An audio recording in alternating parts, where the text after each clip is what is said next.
कर्पूरगौरं करुणावतारं संसारसारं भुजगेन्द्रहारं सदा वसन्तं हृदयारविन्दे भवं भवानी सहितं नमामि। शिवपुराण तृतीय अध्याय। ब्रह्म हत्या पाप हुए केउं पाप कले, से कथा विचार करी कुह तपशीले। अगम्य गमने पाप हुई कि परी, वृषणीपतिर कथा कहिब विस्तारी। एथे संशय होइछि आम्भ मानकर, दया करी कह मनु कारण एहार। बोले सनत कुमार कह ए वचन, जहा कहिथिले पूर्वे व्यास तपोधन। ताहा मु कहुछि एबे शुण मन देई, महाजोगी शिव जहा अछंती टिकहि। 5 गोटी तंत्र मंत्र अटे शास्त्रे सार, सावधाने कहुअछि शुण नाम तार। शिव तंत्र शक्ति तंत्र गणपति तंत्र, सौर तंत्र विष्णु तंत्र विख्यात सर्वत्र। एही 5 तंत्र को जे भिन्न विचारई, संसारे से ब्रह्म हत्या पातकी बोलाई। माता जे विधाता गुरु पत्नी वेदचारी, जे लोक भिन्न मणई सेही दुराचारी। जेहु दुष्ट लोक शिव भक्त संगतरे, अन्यान्य देवंक भकत कुसम करे। हीन सहदेव तांकु जे करे समान, संसार रे ब्रह्म हत्या पापी सेही जन। न करे जे पितृ श्राद्ध देवता पूजन, विष्णु शिव भकत को निंदे प्रतिदिन। जागर रे उजागरे दीप जे न देई, न करे जे जागर व्रत को गर्भ बही। जन्म भीष्म राधा जन्म अष्टमी तिथि रे, एकादशी श्री राम नवमी जे न करे। जेउ जन प्रथम रजरे भूमि चसे, न पूजी न शिवलिंग पुंजई हरसे। ताहा कुटी ब्रह्म हत्या पापी कथा कही, आबर गोहत्या पापी कथा कहिलई। जेहु चाष करे दंडा पड़िया गोचर, दियई उचिष्ट गुरु जन कुआबर। जेउ जन वृषभ को हଳରେ जोचई, गोहत्या पातकी सेही शिव कहिछई। जे पादे फोपाड़ी दिए अग्नि देवता को, क्रोध भरे गोईठाए मारई गोरु को। स्नान सारी पाद न धोइण पसे घरे, ओदा लुगा पिंधि अन्न भोजन जे करे। दिवसरे जे ब्राह्मण भुंजे 2 थर, रति करे अविवाही कन्यार संगर। त्रिसंध्या गायत्री न करई जेउ जन, न दिए पितृंक पिंड जेहु श्राद्ध दिन। विधि मते जे न करे देवता पूजन, गोहत्या पापी अटई संसारे से पूर्ण। गर्भ बही अनरकु जेहु जाए देई, सुखे जल देवता को जे जन लंघई। दियाई प्राणी को लंघे पूज्य द्रव्यमान, लोकंकु ठकाई कहे असत वचन। ସେ ଅଟେ ଗୋହତ୍ୟା ପାପୀ ପୁରାଣରେ କହି, ଯେ ପାପୀ ନୈବେଦ୍ୟ ଦ୍ରବ୍ୟ ମାନ ଲଙ୍ଘି ଯାଇ। ଯେ ବଣ ବ୍ରାହ୍ମଣ ଶୂଦ୍ର କଲେ ଦଣ୍ଡବତ, ନ କରଇ ଆଶୀର୍ବାଦ ହୋଇଣ ଗର୍ବିତ। ବିଦ୍ୟାର୍ଥୀମାନଙ୍କୁ ଯେ ନ କରେ ବିଦ୍ୟାଦାନ, ଗୋହତ୍ୟା ପାତକୀ ଜାଣ ଅଟେ ସେହି ଜନ। କହିଲି ମୁଁ ଗୋହତ୍ୟାର ପାତକ ନିୟମ, ଅଗମ୍ୟ ଗମନ ପାପ ଶୁଣ ଦେଇ ମନ। ବ୍ରାହ୍ମଣ ଶୂଦ୍ରକୁ ହରେ ଶୂଦ୍ର ବ୍ରାହ୍ମଣୀକୁ, ହରିଲେ ଅଗମ୍ୟ ଗମି କହନ୍ତି ତାହାକୁ। ବ୍ରାହ୍ମଣ ପୀରତି କରେ ବୃଷଳି ସଙ୍ଗରେ, ଯେ ବଣ ଦୁର୍ମତି ନିଜ ଜନନୀକୁ ହରେ। ବିମାତା ବା ଗୁରୁ ପତ୍ନୀ ହରେ ଯେଉଁ ଜନ, ବଧୂ କନ୍ୟା ଶାଶୁକୁ ଯେ କରଇ ହରଣ। ଯେ କରେ ପୀରତି ଭାଇ ବହୁ ସଙ୍ଗତରେ, କାମ ବାଣେ ଯେହୁ ଭ୍ରାତ ଭଗିନୀକୁ ହରେ। ମାଉସୀ ବଡ଼ ମା ଶିଷ୍ୟ ଭାରିଜା ନାତୁଣୀ, ଝିଆରୀ ନାତୁଣୀ ବୋହୂ ଆଈ ମାତୁଳାଣୀ। ପୁତୁରା ବୋହୂକୁ ଆଉ ଭଉଣୀକୁ ହରେ, ଅଗମ୍ୟ ଗମନ ପାପ ଲାଗଇ ତାଠାରେ। କୁମ୍ଭୀ ପାକ ନର କରେ ପଡ଼ଇ ସେ ଯାଇ, ରହିଥାଇଁ ସେ ବହୁତ ଯାତନା ଭୋଗଇ। କହିଲି ମୁଁ ଅଗମ୍ୟ ଗମନ ପାପ ମାନ, ସନ୍ଧ୍ୟାହୀନ ଦ୍ୱିଜ କଥା ଶୁଣ ଦେଇ ମନ। ବଦରିକାଶ୍ରମ କୁରୁକ୍ଷେତ୍ରେ ବିଷ୍ଣୁ ଧାମ, ଗଙ୍ଗା ଗୋମତୀ ତ୍ରିବେଣୀ ସାଗର ସଙ୍ଗମ। ନୈମିଷାରଣ୍ୟ ବୃନ୍ଦାବନ ହରିଦ୍ୱାର, ସୁପବିତ୍ର ଧାମ ସରସ୍ୱତୀ ଯେ ଆବର। ଏସବୁ ତୀର୍ଥରେ ଯେଉଁ ବିପ୍ର ଦିଏ ଦାନ, ସଂସାରେ କହନ୍ତି ତାକୁ ଘାଟିଆ ବ୍ରାହ୍ମଣ। ସାଧୁ ଥାଇ ଘାଟ ହୋଇ ସନ୍ଧ୍ୟା ଚଳୁହୀନ, ସାତ ଜନ୍ମ କୁମ୍ଭୀ ପାକ ନର୍କେ କାଟେ ଦିନ। କହିଲି ବୁଝାଇ ସନ୍ଧ୍ୟାହୀନେ ବିପ୍ର କଥା, ଏବେ ଶୁଣ ରୋଷେଇଆ ବ୍ରାହ୍ମଣ ବାରତା। ଯେ ବ୍ରାହ୍ମଣ ପୁରୋହିତ ଏହି ମାନଙ୍କର, ମହାପାପୀ ମଧ୍ୟେ ଗଣ୍ୟ ସେହି ଦ୍ୱିଜବର। କେଉଟ ତେଲି ଚମାର ଗଉଡ଼ କମାର, ଓଡ଼ ଯେ ବେଶ୍ୟା ଖୁଣ୍ଟିଆ ପୁଣି ବେଣ୍ଟକାର। ଧୋବା ଗୁଡ଼ିଆ ଭଣ୍ଡାରୀ ମଲ୍ଲା ଯେ କୁମ୍ଭାର, ତନ୍ତୀ ବୁଣା ବାଉରିଏ ସତର ବର୍ଣ୍ଣର। ଯେ ବ୍ରାହ୍ମଣ ଅନ୍ୟ ଜାତି ଘରେ ପାପ କରେ, ଶୂଦ୍ରେ ସେ ବିପାକ କରେ ଶୂଦ୍ରର ଗୃହରେ। ସେ ବ୍ରାହ୍ମଣ ମହାପାପୀ ତା ମୁଖ ନ ଚାହିଁ, ଚାହିଁଲା ଜନର ପାପ ତକ୍ଷଣେ ହୁଅଇ।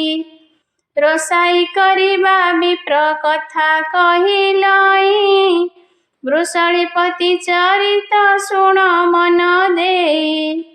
ଯେ କରେ କୁଳଟା ନାରୀ ହସ୍ତରୁ ଆହାର, ଯେହୁ ପ୍ରୀତି କରେ ତ ସେ ବେଶ୍ୟା ସହିତର। ଯେ ଅନ୍ନ ଭୋଜନ କରେ ଗ୍ରହଣ ଦିନରେ, ହୁଏ ସେ ବୃଷଳିପତି ଜନ୍ମ ଜନ୍ମାନ୍ତରେ। ରଜକୁଣ୍ଡେ ନରକ ସେ ହୁଅନ୍ତି ପତନ, ଶିମୁଳି ବୃକ୍ଷ ରୂପରେ ଜନମ ସେ ଜନ। ଆହେ ଋଷିମାନେ ମୋତେ ପଚାରିଲ ଯାହା, ଏ ଶିବ ପୁରାଣ ମୁହିଁ କହିଲଇଁ ତାହା। ନାରୀ ପାପ ପୁଣ୍ୟ କଥା କହୁଅଛୁ ଶୁଣ, ଏକଚିତ ହୋଇଣ ସକଳ ମୁନିଗଣ। ଯେଉଁ କନ୍ୟା ଗୋଟିଏ ବରକୁ ଥାଏ ବରି, ଆନେ ବିଭା ହୁଅଇ ତାହାକୁ ପରିହାରି। ସେହି କନ୍ୟା ଅନ୍ତେ ପାଂଶ କୁଣ୍ଡରେ ପଡ଼ଇ। ସେ ନରକ କୁଣ୍ଡେ ବହୁ ଯାତନା ଭୋଗଇ। ଗର୍ଭଭରେ ଶିବଲିଙ୍ଗ ଯେ ନାରୀ ନିନ୍ଦଇ। ଅନ୍ତେ ଭସ୍ମ କୁଣ୍ଡ ନରକରେ ପଡ଼େ ସେହି। ପିଶାଚି ହୁଅଇ ପୁଣି ଶିବଙ୍କ ଆଜ୍ଞାରେ।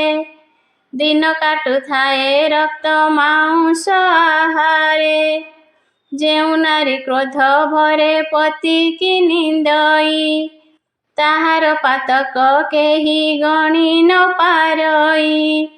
ମଲେ ଯମଦୂତ ମାନେ ତାକୁ ବାନ୍ଧି ନେଇ।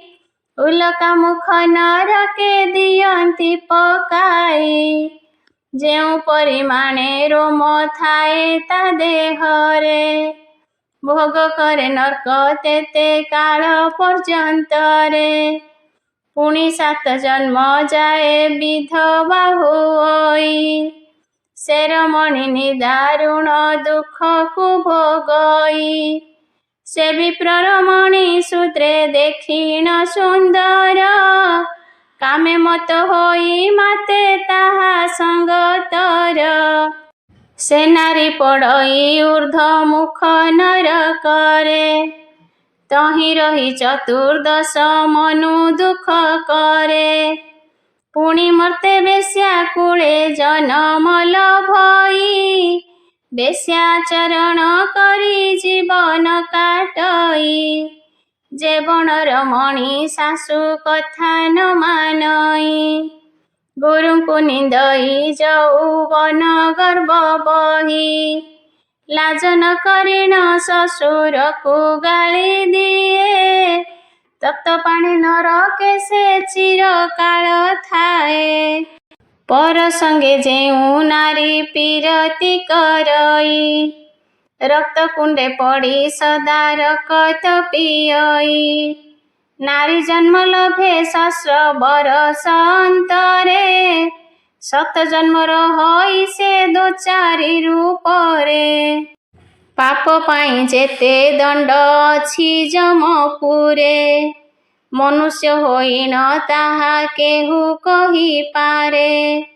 ଏହା ଶୁଣି ଋଷିମାନେ ପୁଣି ପଚାରିଲେ। ଗୁରୁ କଥାରେ ସନ୍ଦେହ ମନରେ ହୋଇଲେ। କହ ତପନିଧି ଗୁରୁ କହିଲେ କାହାକୁ। କିଛି ଦୂର କର ଆମ ମନୁ ସନ୍ଦେହକୁ। ଶୁଣି ସନତ କୁମାର କହିଲେ ମନ୍ତ। କହୁଛି ମୁଁ ତାହା ଶୁଣ ହୋଇ ଏକ ଚିତ୍ତ। ଗୁରୁ ଅଟେ ଗତି ମୁକ୍ତି ଦାତା ଏ ପ୍ରାଣର। ଜ୍ଞାନଦାତା ପ୍ରାଣ କର୍ତ୍ତା ଗୁରୁ ପ୍ରାଣୀଙ୍କର। ଏକମାତ୍ର ଗୁରୁ ଅଟେ ସଂସାରରେ ସାର। ଭବ ସିନ୍ଧୁ ତରିବାକୁ ଗୁରୁ କର୍ଣ୍ଣଧାର। ଗୁରୁ ପୂଜା ନ କରି ଯେ କରଇ ଆହାର। ତା ଭୋଜନ ଅନ୍ନ ବିଷ୍ଟା ସମାନ ବିଚାର। ଗୁରୁ ହରି ଗୁରୁ ହର ଗୁରୁ ବିଦ୍ୟାପତି। ଜନକ ଜନନୀ ଗୁରୁ ଗୁରୁ ଅଟେ ପତି। ଗୁରୁ ସର୍ବଦେବ ଗୁରୁ ପଦ ଅଟେ ସାର। ସଦା ସେହି ଶ୍ରୀ ଗୁରୁଙ୍କୁ କର ନମସ୍କାର। ଜ୍ଞାନଦାତା ଗୁରୁ ଅଟେ ପିଣ୍ଡର କାରଣ। ସେ ଗୁରୁ ଯମ ଦଣ୍ଡରୁ ଧରନ୍ତି ପୁଣ। ସଂସାରେ କହିବ ଗୁରୁ ଯେ ବଣ ଜନକୁ। କହୁଅଛି ମୁହିଁ ଏବେ ସେ କଥା ତୁମ୍ଭଙ୍କୁ। ଯେହୁ ସର୍ବଶାସ୍ତ୍ର ଜାଣେ ସଦା କହେ ସତ। ଜିତେନ୍ଦ୍ରିୟ ନିର୍ଲୋଭ ଧର୍ମରେ ସଦା ରତ। ଶତ୍ରୁ ମିତ୍ର ଦୁହିଁଙ୍କୁ ଯେ ସମାନ ଦେଖଇ। ସବୁବେଳେ ବିନୟ ବଚନ କହୁଥାଇ। ଅକ୍ରୋଧୀ ସମଦରସି ଧର୍ମେ ମତି ଯାର। ସରଳ ପ୍ରକୃତି ଲୋଭ ନଥିବ ମନର। विचार करिब गुरु एमंत लोककु जनहित देव देवी कहिछन्ति याकु गुरुଙ୍କ संतान जेबे मूर्ख होइथिब तांकठारे गुरु तुल्य समान करिब जनमंती गुरु पुत्र गुरु अंश धरी गुरु तुल्य भक्ति तांकु करिब विचारी गुरु निंदा करिले पड़िब नरकरे ब्रह्मपद सम हेब गुरुଙ୍କ सेवारे ऋषि माने पचारिले आहे मुनि मणि कि प्रकारे गुरु सेवा कहन्तु ता पुणी ऋषि मानक विनय वचन शुणिन सनत कुमार तहु बोइले वचन जेतेबेले श्री गुरुଙ୍କ दर्शन होइब साष्टांगे तांक चरणे प्रणाम करिब सुबासित जले धोई देव बेनी पाद सेही जलकु पीब होइन आनंद सेउ तार उत्तम बसने पोछि देव गंध चंदन कुसुम देई न पूजिब दिव्य आसन रे नेई बसाइब तांकु धीर करी भासिब विनय वचन को बेनिकरकु जोड़िन ताहांक छामुरे उभा हेब भक्ति भावे निश्चल भावरे गଳାରେ बसन देई तांक निकटरे भृत्य प्राय खटुथिब निशि दिवसरे सबुबेले सबु कार्ये रखिथिब भय जेपरि क्रोध नहिब गुरु महाशय जेतेबेले बसिबाकु आज्ञा देबे सेही से काले बसिब चकासन पकाई एपरि बसिब पाद ग्रन दिशिब बिना देशरे तहु निजे न उठिब षडरस भोजने तोषिब तांक मन समय जानी खटिन थिब अनुक्षण गुरुଙ୍କ भोजन शेषे आचमन पाई सुबास जल छामुरे देव शीघ्रे नेई दंत शोधन निमंते सूक्ष्म खड़िकाए जोगाई उभा होइब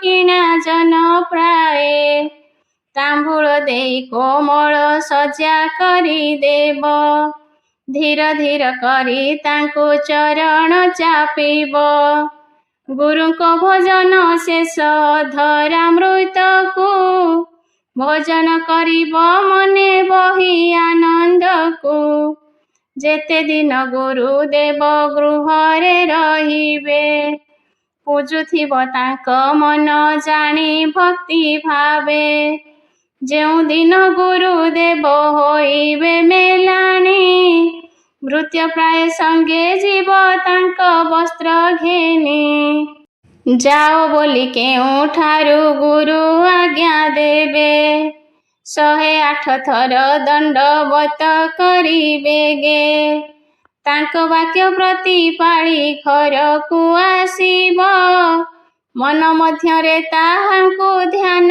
करुथिब एहिपरि गुरुंकु जे जन सेवा करे तार गुण ब्रह्मा कही न पारे मुखरे इहलोके बहु आनंदरे सेहु रहे अंते वैकुंठ गोलके दिव्य स्थान पाए वर्ण मानकर गुरु अटंती ब्राह्मण ब्राह्मण मानकर गुरु अग्निदेव जान अभ्यागत जन अटे गुरु सर्वठारे आबर जे गुरु जन माने संसार रे कहुअछु मन देई श्रवण रे शुण जेते जेते गुरुंकर पूजिब चरण पिता गुरु माता गुरु विद्यादाता सेही शाशु शशुर अतिथि वृद्ध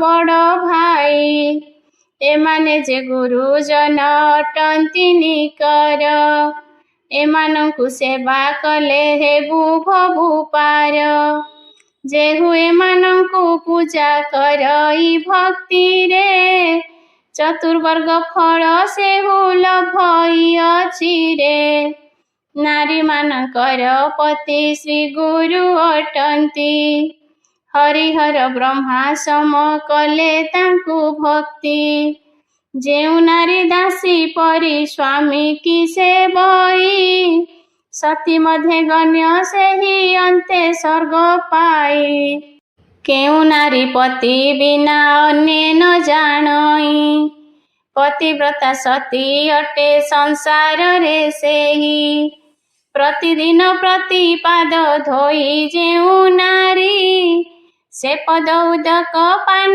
करे भक्ति करी जन्म जन्मांतरे ताकु नाही जमदंड पति अंधकाल पूजा अथवा पाषांड होइथाउ पति रूपे गुणे असुंदर पतिव्रता युवती की से अटे सुंदर पतिर आज्ञा को जेहु अवज्ञान करे दिवानिशी रत थाए पतिर सेवारे पतिर उचिष्ट सेही आनंदे भुंजई दासी परी पति आज्ञा प्रतिपाली थाई जेउ द्रव्य प्रति तृप्त हुए विशेषरे से द्रव्य को जोगाए यथा समय रे पति दुखे दुखी पति सुखे हुए सुखी पति ठारु धर्म आचरण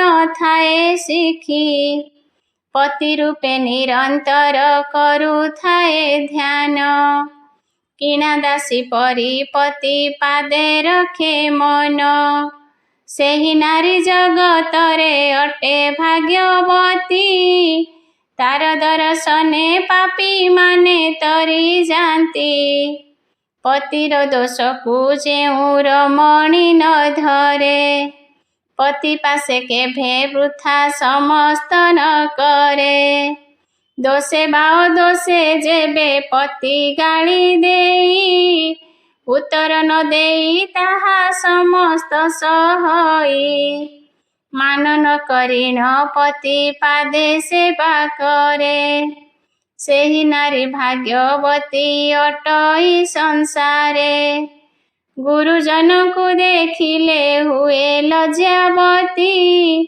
उच्च करी केते बेले न कहे भारती धर्म कार्य निजुक्त से रही थाए नीति कुटुंब को देई पछे भुंजे से युवती सेही नारी अटई साधवी पतिव्रता ताज्ञा को भांगी न पारंती जे देवता तार पुण्य बल मुखे के बनी पारिब रमा उमा तुले ताको गणी थांती सर्व जस कीर्ति उड़े पतिव्रता युवतीर तार कथा न भांगती ब्रह्मा विष्णु हर दुई पति करे जेउ कामातुरा नारी संसार मध्यरे सेही बोलाए दो चारी जेहु नीतिपति करे कामे बस होई धर्मिणी बोलाए वेद वाक्य हे अटई चारि गोटी पति करी थाए जेउ बाणी संसार लोके ताहाको कहंती पुंसड़ी जेउ कामुकी रमणी पांच पति करे बेश्या नाम गोटी सेहु बहई संसारे पांचरु अधिक पति करे जेउ नारी महावेश्यारे ताहाको करंती सुमारी महेशंक मुख बाणी एनु होई मिछ आबर शुणिबा हेउ मन करी स्वच्छ ବେଶ୍ୟା ମହାବେଶ୍ୟା ପୁଣି ପୁଂସଳି ଧର୍ଷିଣୀ, ଏମାନଙ୍କ ସଙ୍ଗେ ସଙ୍ଗୀ ହୁଏ ଯେଉଁ ପ୍ରାଣୀ। ଜିଥିବା ପରିଜନ୍ତେ ପାଏ ବହୁ କ୍ଲେଶ, ଅନ୍ତିମେ ନରକେ ଯାଇ କରଇ ନିବାସ। ଲକ୍ଷ୍ମୀ ଛଡ଼ା ହୋଇ ସେ ବୁଲଇ ଦ୍ୱାରେ ଦ୍ୱାରେ, ମହାଦୁଃଖ ଭୋଗୁଥାଇ ଜନ୍ମ ଜନ୍ମାନ୍ତରେ। 84 ନର୍କ କୁଣ୍ଡେ ପଡ଼େ ଚିରକାଳ, ମହାପାତ କି ସେ ଜାଣ ଆହେ ଋଷି କୂଳ। ଅନ୍ତକାଳେ ଯମଦୂତେ ତାକୁ ଧରି ନେଇ, ବହୁତ କଷ୍ଟ ଦିଅନ୍ତି ନରକେ ପକାଇ। କୁମ୍ଭୀ ପାକେ ସେହି ନାରୀ ପଡ଼ି ପାଏ ଦୁଃଖ, କୃମି କୀଟ ଦିଶୁଥାନ୍ତି ତା ଶରୀର ଯାକ। ବେଶ୍ୟା ନାରୀମାନେ ଅଳଙ୍କାର ମଣ୍ଡି ହୋଇ, ରାଣୀ ପରି ବସିଥାନ୍ତି ଶୋଭାକୁ ଦେଖାଇ। ଦେବକନ୍ୟା ପରାଏ ସେ ଦିଶୁଥାନ୍ତି ସଦା, ବୁଡ଼ାଇ ସ୍ୱକୁଳ ଧର୍ମ ମହତ ମର୍ଯ୍ୟାଦା। ନାନାଦି ବିଳାସ ଭାବେ ପୁରୁଷମାନଙ୍କୁ, ପାପରେ ପକାଇ ଧନ ନିଅନ୍ତି ଗୃହକୁ। ଗାୟନ ବାଦନ ପୁଣି ନର୍ତ୍ତନ ରଙ୍ଗରେ, ମନ୍ଦହାସ ପାଙ୍ଗ ଚାହାଣି କଟାକ୍ଷରେ। ଟାଣି ନିଅନ୍ତି ପୁରୁଷ ମନ ସହଜରେ, ପାପିଏ ପଡ଼ନ୍ତି ସନ୍ଥ ଦୁରୁପହରୀରେ। ଯେ ବେଶ୍ୟା ସଙ୍ଗୀ ହୁଅଇ ନରକେ ପଡ଼ଇ, କଳ୍ପ କଳ୍ପାନ୍ତରେ ତାକୁ ମୁକ୍ତି ନ ମିଳଇ। କୁଳଶୀଳା ନାରୀଙ୍କର ଆଚରଣ ମାନ, ବୁଝାଇ କହୁଛି ଶୁଣ ସ୍ଥିର କରି ମନ। ଦେବତା ଅତିଥି ପୂଜା ସର୍ବଦା କରଇ, ଗୁରୁଜନ ମାନଙ୍କ ପାଦରେ ଭକ୍ତି ଥାଇ। ସଭିଙ୍କୁ ଦେଖଇ ସେହି ସମାନ ଚକ୍ଷୁରେ, ମିଷ୍ଟ ବାକ୍ୟେ ମନ ମୋହେ ଶେଷ କଳନରେ। ପର ଆପଣା ବାରଣ କେଭେ ନ କରଇ, ଆଗେ ପରକୁ ଦେଖିଲେ ସମ୍ମାନ ଦିଅଇ। ସେପରି ରମଣୀ ଥାଏ ଗୃହରେ ଯାହାର, ବଡ଼ ଭାଗ୍ୟବନ୍ତ ସେହୁ ଅଟଇ ସଂସାର। ଧନ ଜନେ ଗୃହ ତାର ହୁଏ ପରିପୂର୍ଣ୍ଣ, ଗୁହାଳ ଗୁହାଳ ପୁରି ରୁହନ୍ତି ଗୋଧନ। ସବୁ କାଳେ ଆନନ୍ଦରେ ବିତଇ ତା ଦିନ, ଯେ ବଣ ରମଣୀ ଯୋଗେ ପୁଂସ ହୁଏ ଧନ୍ୟ। ଅନ୍ତକାଳେ ସେ ନାୟିକା ବସାଇ ସ୍ୱର୍ଗରେ, ସତୀ ବୋଲି ପୂଜା ତାକୁ କରନ୍ତି ଆଦରେ। ଆବର ପୁତ୍ରୀ ନାରୀମାନଙ୍କ କାହାଣୀ, କହୁଅଛି ସାବଧାନେ ଶୁଣ ତପୀମଣି। ସ୍ୱାମୀକୁ ସର୍ବଦା ସେହୁ କହେ ରୁକ୍ଷ ଗିର, ସ୍ୱାମୀ ଯା କୁହନ୍ତି ସେ ନ ଶୁଣନ୍ତି କର୍ଣ୍ଣର। ଶାଶୁ ଶ୍ୱଶୁରଙ୍କୁ ବୋହୂ ହୋଇ ନ ମାନନ୍ତି, ପଦେ କଥାରେ ସର୍ବଦା ଉତ୍ତ୍ୟକ୍ତ ହୁଅନ୍ତି। ଅତିଥି ଅଭ୍ୟାଗତରେ ନ ଦିଅନ୍ତି ଅନ୍ନ, ଭର୍ତ୍ସନା କରି ତାହାଙ୍କୁ କୁହନ୍ତି ବଚନ। ପର ପିତାଙ୍କୁ ଦେଖିଲେ ବହି ଅହଙ୍କାର, କରୁଥାନ୍ତି ସଦା ଦୁରୁ ଦୁରୁ ମାର ମାର। ଏପରି ରମଣୀ ଭାଗ୍ୟେ ନ ହୋଇ ସନ୍ତାନ, ଅପୁତ୍ରିକ ଭାବେ ଦୁଃଖେ ବିତାଏ ସେ ଦିନ। ତେଣୁ ମୃତ୍ୟୁ ଅନ୍ତେ ପୁତ ନାମକ ନର୍କରେ, ଜନ୍ତୁରାଣ ପକାଏ ଯେ ତାହାଙ୍କୁ କ୍ରୋଧରେ। ବହୁତ ଦଣ୍ଡ ଦିଅନ୍ତି ନର୍କରେ ପକାଇ, ପ୍ରହାରନ୍ତି ଯମଦୂତେ ଶାବଳ ଉଠାଇ। ଏହି ପ୍ରକାରେ ଅଟେ ନର୍କର ବିଚାର, ଠିକେ ଠିକେ ବଖାଣିଲୁ ତୁମ୍ଭ ସମ୍ମୁଖର। व्यासଙ୍କ ମୁଖରୁ ପୂର୍ବେ ଯାହା ଶୁଣିଥିଲି ସେ ସମସ୍ତ ଏଠାବରେ ପ୍ରକାଶ କରିଲି। ପରମ ପବିତ୍ର ଅଟେ ଶିବ ପୁରାଣ, ଯେ ପଠନ କରେ ସେ ହୁଏ ମୁଖ୍ୟମାନ।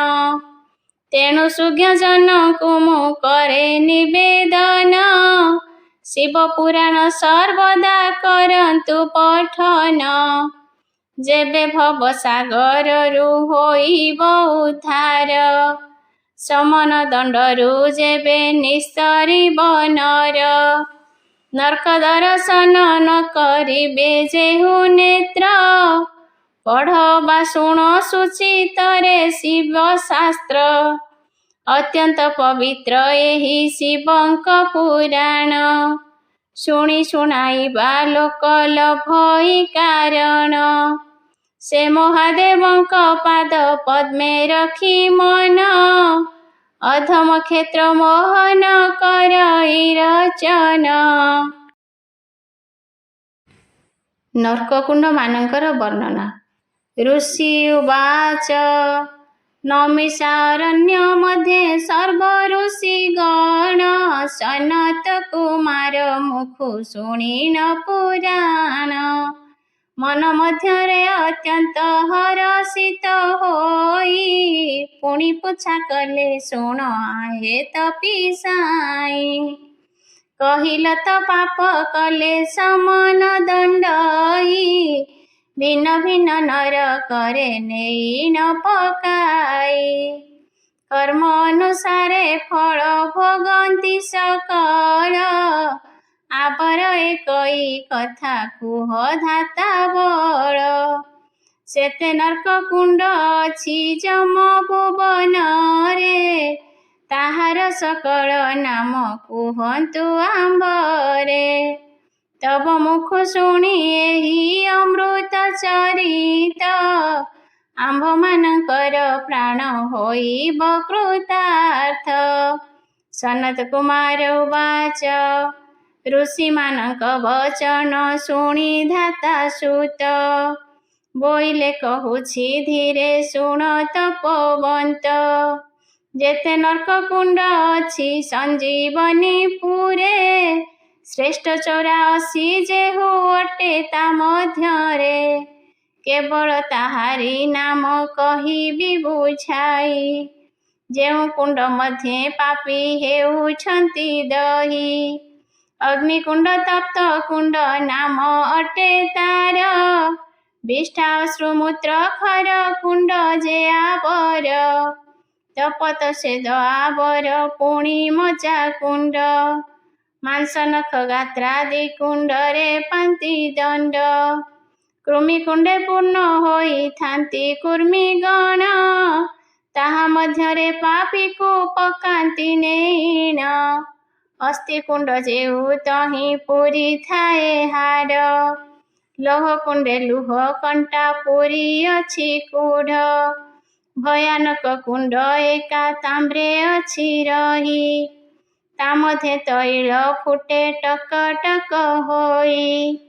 ତାହାପରେ ଏକ ସର କୁଣ୍ଡ ରହିଅଛି, ତୀକ୍ଷ୍ମ ମୁନା ସର ତହିଁ ପୂର୍ଣ୍ଣ ହୋଇଅଛି। ଚୂର୍ଣ୍ଣ କର୍ମ କୁଣ୍ଡ ରହିଛି ଯେ ଦୁଇ ଦୁଇ, ମସି କୁଣ୍ଡେ ମସି ମାନ ଥାଏ ପୂର୍ଣ୍ଣ ହୋଇ। ଏହି କୁଣ୍ଡ ଗୋଟି ବଡ଼ କଦର୍ଯ୍ୟ ଦିଶଇ, ତା ନିକଟେ ଶୂଳ କୁଣ୍ଡ ଗୋଟି ଅଛି ରହି। ଅଗଣିତ ଲୌହ ଶୂଳ ଭରି ରହିଅଛି, ତା ମଧ୍ୟେ ପାପୀଙ୍କୁ ଦଣ୍ଡ ଦିଏ ବାଛି ବାଛି। ତୈଳକୁଣ୍ଡ ଠାରେ ତହିଁ କୁଣ୍ଡେ କଛଇ, ଜ୍ୱାଳାବଳୀ କୁଣ୍ଡ ତାର ନିକଟରେ ଥାଇ। ଭସ୍ମକୁଣ୍ଡ ଜମ୍ବୁ କୁଣ୍ଡ କୁମ୍ଭୀପାକ କୁଣ୍ଡ, ସେଥିରେ ପଡ଼ନ୍ତି ଯେଉଁ ପାପୀ ଦୁରଦଣ୍ଡ। କର୍ଣ୍ଣମୁଖ ନାମେ ଦୁଇ ନରକେ ଅଛଇ, ମଳମୂତ୍ର ପୂଜ ସେ କୁଣ୍ଡରେ ପୁରି ଥାଇ। ଜଳନ୍ଧର କୁଣ୍ଡ ଦିଶେ ବଡ଼ ଭୟଙ୍କର, କଫ କୁଣ୍ଡ ସବୁଠାରୁ ଅଟଇ ଗଭୀର। आबर छई विष कुंड तहीं रही मखिका बा मूषा कुंड सेठारे अछई शुक्रकुंड रजकुंड चौरर कुंड सिंह कुंड अणुकुंड पुणी भेक कुंड गोलकुंड रे सर्वदा गोल हुए जात तेजकुंड सूर्य कुंड हुई निर्गत रौद्रकुंड बहु रौद्र जेते जात होई पातक गणक मानकु पकाए जे दही पुतिकुंड गोटी बड़ दुर्गंध हुई महापातकीଙ୍କୁ दियंती तहिरे पकाई बसाकुंड मध्य कुंड होइथाए पूर्ण श्लेष्मा नामे कुंड गोटी बड़ाई दारुण जिह्वा कुंड नेत्र कुंड भयानक अति पापी तहिरे पड़िन हुअंती करती पुणी गोकुंड नामेण कुंडे कछई गोरु मानकर रक्त तहीं भरी थाई दंत कुंडे विकटाल दांत पुरी अछि नाना प्रकारे सेहु कदर्ज दिशुछि चक्रकुंड पेचा कुंड पुणी स्वर्ण कुंड सबुठारु एही तिनि अटे दुर्दंड आबर एक कुंडरे बहु विषधर सर्प पुरीछंती नाम सर्प कुंड तार शुचिमुना कुंड गुध्र पक्षी कुंड जान काक कुंड रही अछि ताहार पासेण ए रूपे 84 नर्क सेठा बरे अछि पाप अनुसारे जम दंड दिए बाछि केवल पापी जनकु पकाए तहिरे पुण्यवंत प्राणी केबे न जाती सेठारे सेमानक लागि दिव्य भोग खंजा होई दिव्य भवन निर्माण होई अछि तहीं हरिहर पादे जेहु सेवा करिथिब सत्य धर्म न्याय मार्गे जेहु चलुथिब सेमाने केभे नरक कुंड न देखिबे स्वर्गालये स्वर्ग सुख सर्वदा भुंजिबे से सुख भुंजिबा लागि थाए जार मन शिवଙ୍କୁ स्मरित हई जे क्षेत्र मोहन।